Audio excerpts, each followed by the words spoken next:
लगता है Trump Putin से आर पार की जंग करने जा रहे हैं। ट्रंप ने ऐलान कर दिया है कि यूरोप के टॉप नेता अमेरिका पहुंच चुके हैं और अगले 48 घंटे के अंदर रूस पर बहुत बड़ा फैसला ले लिया जाएगा। इधर ज़ेलेंस्की ने रूस के हमलों के बाद ऐलान कर दिया है कि अब किसी भी कीमत पर पुतिन के साथ मीटिंग नहीं करूंगा, अब युद्ध से ही हार जीत का फैसला होगा। युद्ध पर अड़ गया यूक्रेन, रूस ने उड़ाए छितरे। 24 घंटे में 823 हवाई हमले, यूक्रेन अमेरिका यूक्रेन में फेल। यूक्रेन का सर्वनाश, अमेरिका भागा यूरोप।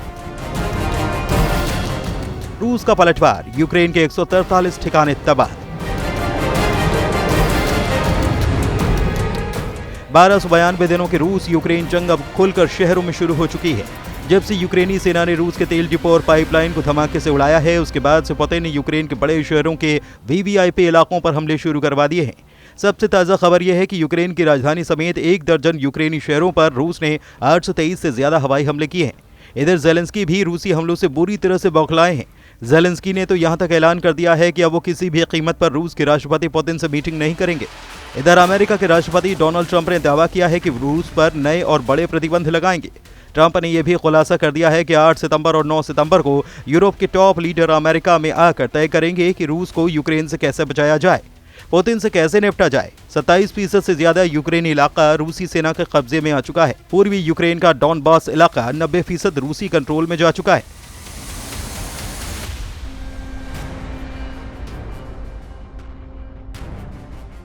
लेकिन उसके बावजूद रूस के हमले कम होने के बजाय तेज होते जा रहे हैं। खुद पुतिन ने 1 हफ्ते पहले मीडिया के सामने 2 टूक कहा था कि रूसी सेना तेजी से यूक्रेन के इलाकों पर कब्जा कर रही है और रूसी सेना की लगभग हर यूनिट सफलतापूर्वक यूक्रेन में अपने लक्ष्य हासिल कर रही है। इस बयान के बाद से अब तक रूस ने यूक्रेन पर 3000 से ज्यादा हवाई हमले किए, जिसमें क्रूज, बैलिस्टिक मिसाइल और बहुत बड़ी संख्या में ड्रोन हमले शामिल हैं।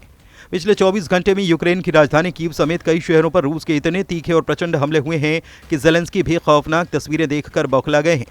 यूक्रेन की वायुसेना ने कहा है कि रूस ने हमले के दौरान 810 ड्रोन और 13 मिसाइलें दागी, जिससे कि ज़ापोरिज़िया, क्रीवी री और ओडेशा शहरों के साथ साथ सूमी और चेर्निहिव क्षेत्रों समेत पूरे देश में नुकसान हुआ है। यूक्रेनी अधिकारियों के अनुसार कई और रूसी हमलों में ज़ापोरिज़िया क्षेत्र में 3, डोनेत्स्क में 2, खार्किव में 1 66 साल की महिला मारी गई है।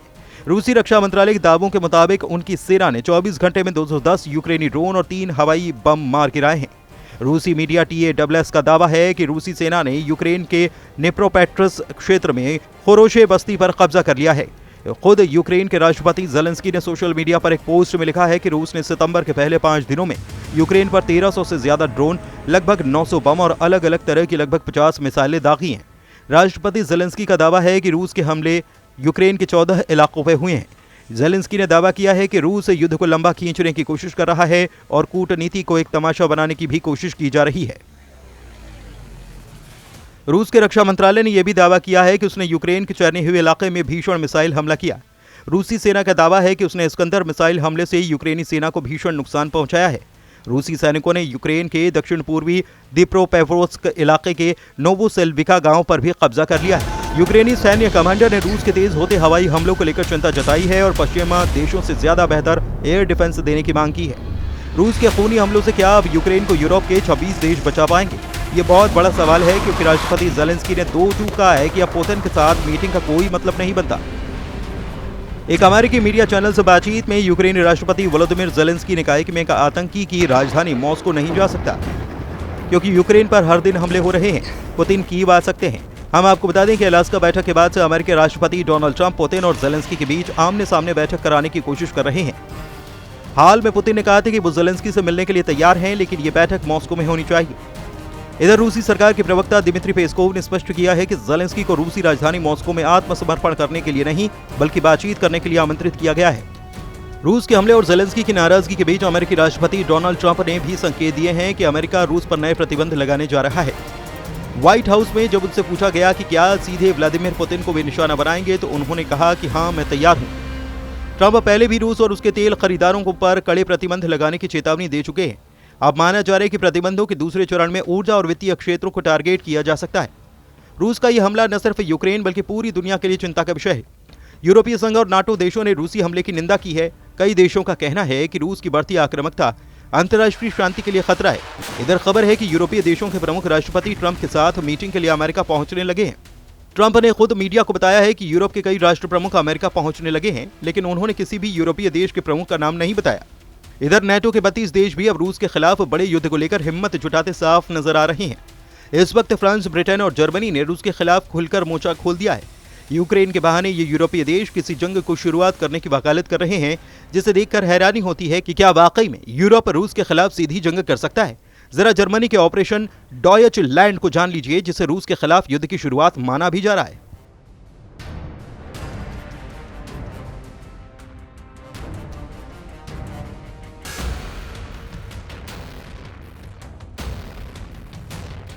जर्मनी ने ऑपरेशन डॉयचलैंड नाम से 1000 पन्नों का दस्तावेज तैयार किया है, जिसमें सुरक्षित स्थानों, बंकरों और नेटो सैनिकों और वाहनों की तैनाती का पूरा खाका दिया गया है।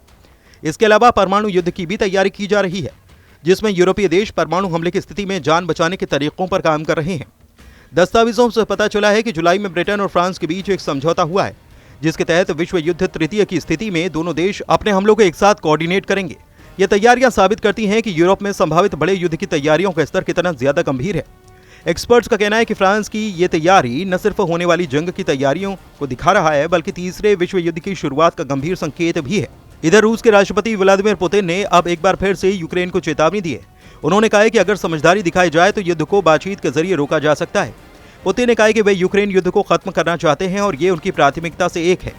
रॉयटर्स के मुताबिक पुतिन ने कहा है कि अमेरिका इस युद्ध को समाप्त करने के लिए ईमानदारी से कोशिश करता नजर आ रहा है। अगर समझदारी के साथ काम किया जाए तो युद्ध रोका जा सकता है, यही मेरा अनुमान है।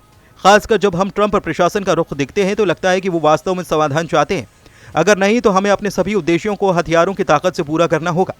इधर रूस ने यूक्रेन के पूरे डॉनबास के 90% इलाके पर कब्जे का दावा किया है।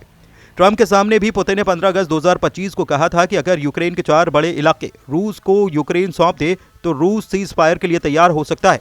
लेकिन ज़ेलेंस्की ने दो टूक कहा था कि यूक्रेन की जमीन रूस को गिफ्ट में नहीं दी जाएगी। यूक्रेनी सेना भी चुन चुनकर रूस की तेल रिफाइनरी में भयंकर हमले कर रही है। तेल रिफाइनरियों से उठता हुआ धुआं साफ है कि यूक्रेन, अमेरिका और नेटो चाहते हैं कि अगर रूस के तेल रिफाइनरियों को तबाह कर दिया जाए तो रूस लाखों बैरल तेल रूस निर्यात नहीं कर पाएगा और जंग रोकने के लिए मजबूर हो जाएगा। रूस पर यूक्रेन के ताज़ा हमलों से साफ पता चलता है कि यूक्रेन लंबी जंग के लिए खुद को तैयार कर रहा है। लेकिन इधर रूस ने भी पूर्वी यूक्रेन के साथ साथ पश्चिमी यूक्रेन पर बेहद आक्रामक हमले किए हैं, जिसकी वजह से यूक्रेन से लेकर यूरोप तक खौफ फैल चुका है।